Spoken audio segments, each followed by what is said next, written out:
inside that facade, Peter Obi can lie. Before you discovered Peter Obi, I was already running for president. And now because I look small, Peter Obi, I said, na packaging. Nobody knows Sabi to package things. Peter Obi himself is confused about many alliances. Hello, good to have you again on my program. Now, one vital question. Is Sowore fighting for the Igbos or desiring to steal the show from Peter Obi? Well, the right answer will come to you shortly. When you talk about being enigmatic or extraordinary, few names in Nigeria come to mind. Sowore is one of them.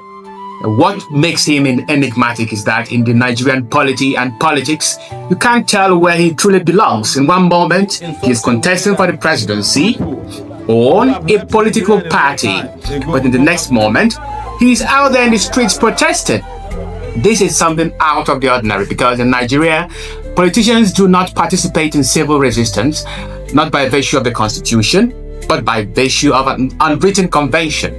That's why in his latest outing on Arise TV, Sowore revealed the reason Goodluck Jonathan gave to him why he would not join the Free Nnamdi Kanu protest. Goodluck told Sowore that being a former head of state, it was inappropriate to take part in the civil demonstration. I met Goodluck Jonathan recently, and I'm glad Aisha is here with us. She has been abusing me about it on her YouTube show. On a lighter note. And I said, can you come protest? It's not fair to say that she can't reply to you right away. She's my friend, I'm just saying. Yeah, okay. But when we spoke up to the point, I said, can you join this protest? He said, no, I'm a former head of state. I can't participate in a protest. I said, so, in our climb, it is unusual for politicians to participate in a protest. But Sowore has been extraordinarily able to double as a politician and an activist, not quite different from Julius Malema in South Africa and late Raila Odinga in Kenya.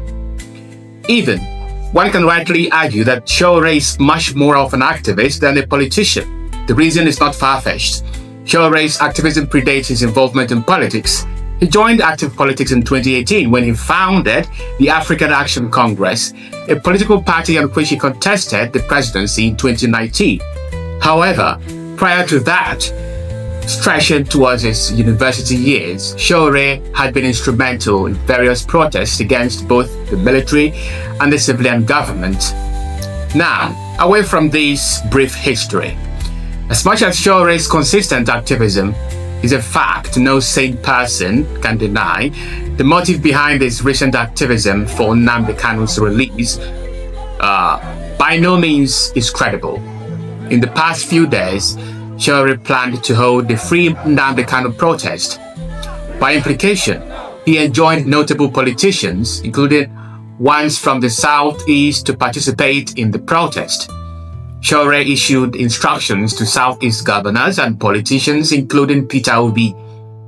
By this action, one would have thought he did that because the Southeast region is exclusively a direct stakeholder in Nnamdi Kanu's case. But unfortunately, when time came for Sowore to make physical consultations for the protest, he deliberately sidelined Southeast politicians, especially Peter Obi, the most famous person in this region.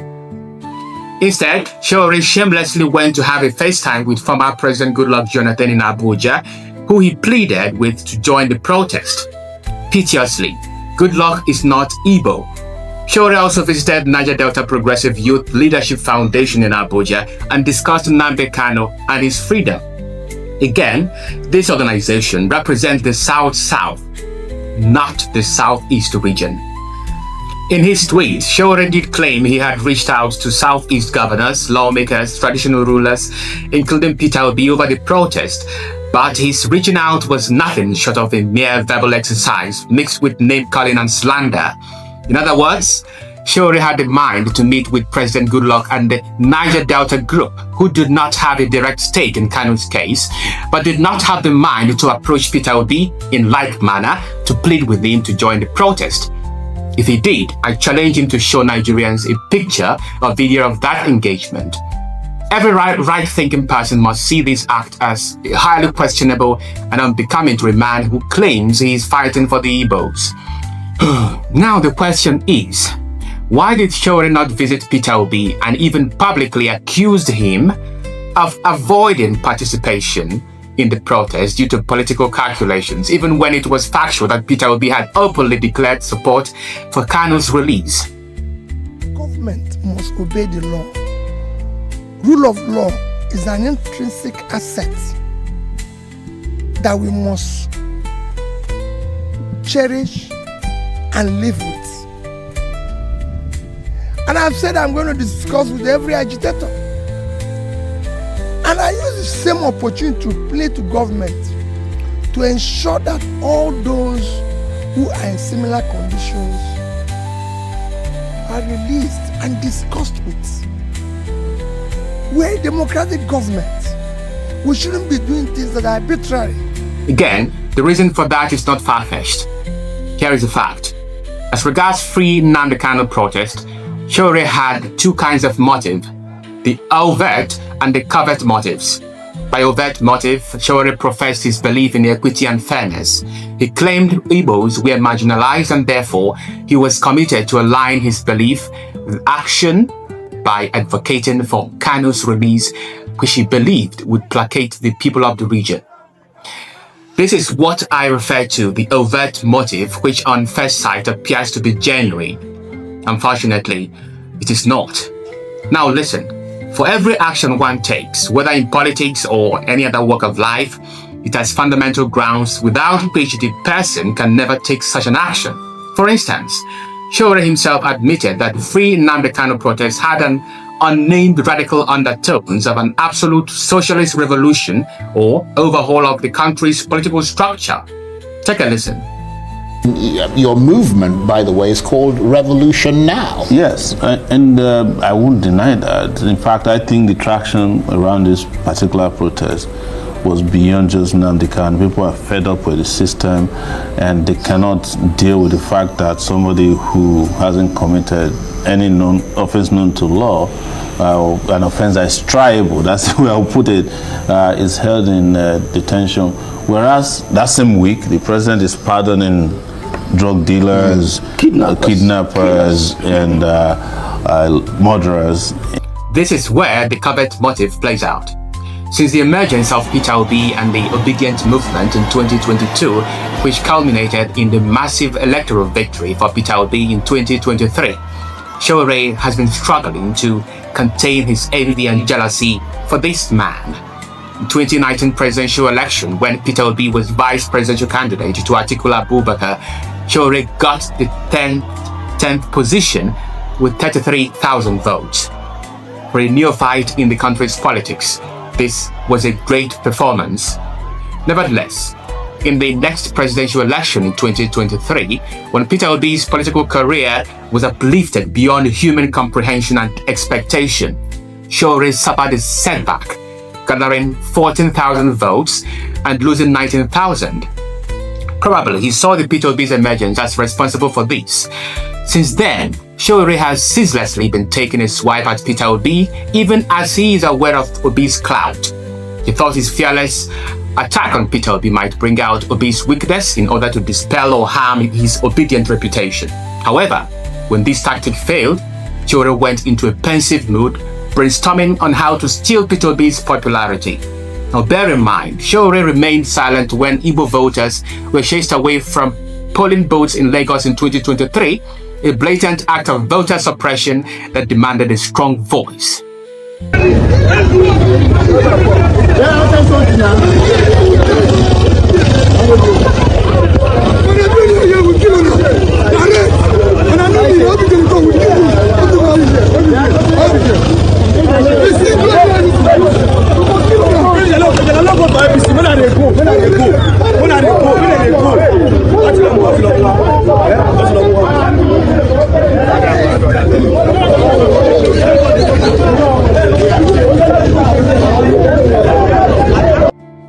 If you don't be vote APC for a year, go your house. Nobody force you come here. Go house, so if I see you vote another, I will come look at. If I see you vote another part, go ahead and house. No come joke for here. This territory where you dey na APC o. Go your house. Go relax. Yet, during a heated political discourse, he also chose not to respond when Nobel laureate Sowore Soyinka branded the obedient supporters of Peter Obi as nattering netwits, a harsh critic that sparked widespread debate and divided opinions. Sowore's silence on these critical issues raised questions about where his priorities lay when it came to defending marginalized groups and speaking out against political insults and injustices. But then, suddenly, an idea of great expedience came to his mind. Nnamdi Kanu in prison. Again, Nnamdi Kanu was renditioned in 2021, but Sowore deliberately did not protest his rendition until 5 years later when 2027 elections is on the horizon. A right-thinking person would ask, why the long wait? Again, the reason is not far-fetched. Sowore knew that the Southeast was Peter Obi's stronghold with or without the obedient movement, but he also took cognizance of the ideology of Biafra, which majority of the Igbos held with passion. His calculation was that whipping up the Biafran sentiment by fighting for Kanu's freedom would make him endeared to Southeastern people and deflect attention away from Peter Obi. In other words, Sowore's false outlook was that his active advocacy for Kanu's release would make the people of the Southeast feel he was more engaged in Kanu's freedom than Peter Obi was. By implication, after the first Free Nnamdi Kanu protest, Sowore has announced the launch of a second protest, which he said would be more powerful. Sowore's anticipation is that if future protests eventually influence Kanu's freedom, Peter Obi's stronghold will be divided because some Igbos who will have voted for Peter Obi will then have a reason to switch their votes to Sowore. Further, Peter Obi is one politician who finds himself in Kanu's bad books. In the past, Kanu once said of it, we are also reporting that Peter Obi, everybody seeks umbrella under Nigeria. Peter Obi is today telling us that he is also commending the Nigerian army for keeping Nigeria as one. These are the people that will defend him when we come after him. This is the criminal that stole money belonging to Anambra people to go and build a shopping mall in Abuja. Peter Obi, he is now hailing Nigerian army for keeping the country together, the people that killed his own people. When I tell you that Peter Obi was bad, people thought I was joking. Have you now seen it? He's hailing them for killing his own people, keeping Nigeria as one. And these are so-called Igbo people. Igbo men. Maybe his Alhaji boyfriend has told him to do that. People don't know that Peter Obi sleeps with other men. People don't know that. People don't know what we know. Only if you people knew what we know. And now the news in greater detail. President Goodluck Jonathan has sacked all the service chiefs. Peter Obi, this same Peter Obi, with his Hausa male lovers, we know him very well. And when the time comes, we told him he will run. When we release the information we have on Peter Obi will abandon Anambra forever. He will never come back. We will tell him the name of his boyfriend and the hotel where they slept together. He doesn't know that we are Radio Biafra. Everything is documented, everything. We must continue to bring the news and clarity. Sowore is fully aware of Kanu's dislike of Peter Obi. That's why he craves to use Kanu's release as a strategy to advance his political base for the 2027 election. What I have told you is nothing but the truth. That's all I have for you on what's trending on DDM TV.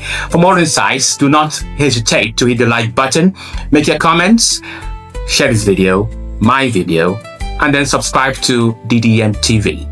I will see you next time. Have a nice day. Bye-bye. I think he genuinely thinks of himself as being this huge fish. I mean, let's put this into context, right? Sowore has run for president how many times now?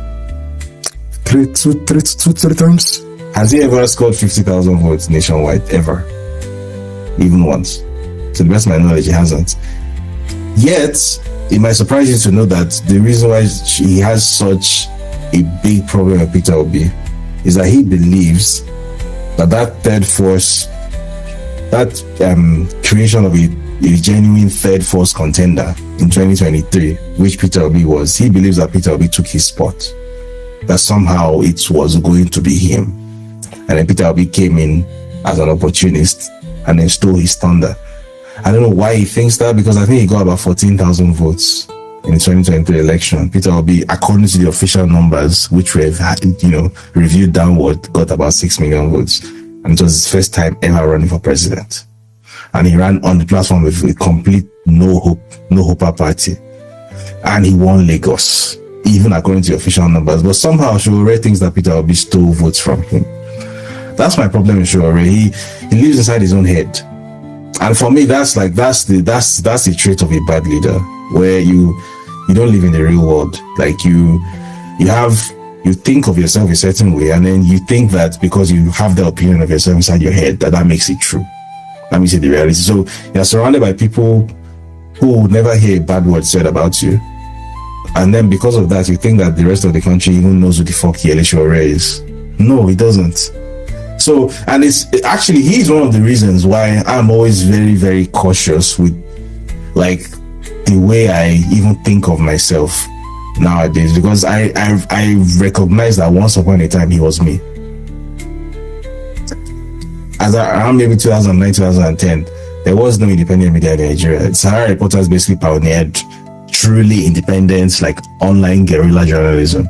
They pioneered that. That was him.